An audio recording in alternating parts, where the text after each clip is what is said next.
देखिए 12 जून को थाना कासना पे एक 112 की कॉल प्राप्त हुई थी, जिसमें ये अलवर से एक सुभाष चंद्र हैं। उन्होंने बताया था कि उनके लड़के हैं 2 भीम और नारायण सिंह, जो कि यहाँ पे नोएडा में नौकरी के लिए आए थे और उनका अपहरण कर लिया गया है और उनसे फिरौती की रकम मांगी है। इस सूचना को तत्काल संज्ञान में लेके एसीपी 3 के नेतृत्व में टीमों का गठन हुआ और थाना कासना और एसओजी की जो टीम है उन्होंने इस पर काम करना शुरू किया।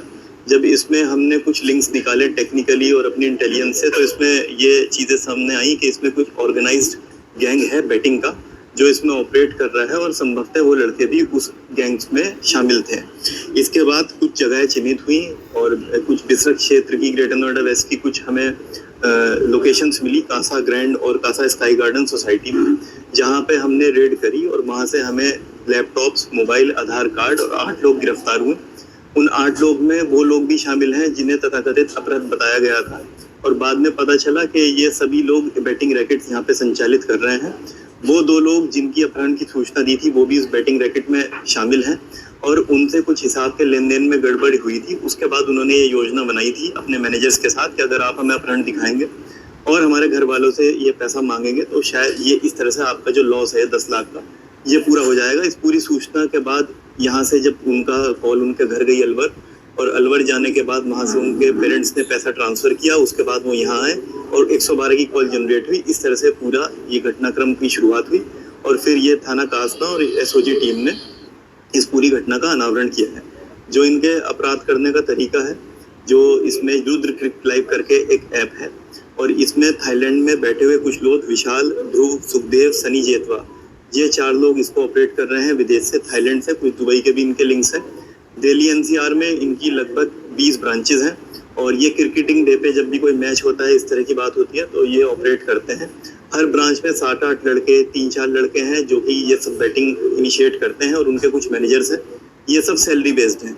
सारा जो पैसा, जैसे मैंने आपको अमाउंट बताया कि 2 से 3 लाख का प्रॉफिट पर डे होता है, वो सारा अलग अलग अकाउंट से लॉन्डर होके, रोटेट होके थाईलैंड इसमें पहुंच रहा है।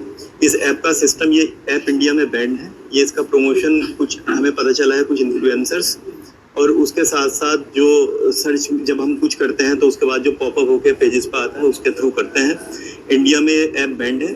इन्होंने इसका एल्गोरिदम इस तरह से बनाया है कि शुरू में जब स्मॉल अमाउंट कोई भी लगाता है तो स्मॉल अमाउंट पे ये उसको जिताते हैं और जब वो एक साइकिल में जीतने की फंस जाता है तो बड़ा अमाउंट, जब वो 20,000, 30,000 या लाख तक पहुंचता है, तब ये उस तरह से ऑपरेट करते हैं कि जो भी बेटर है वो उतना पैसा हार जाए है।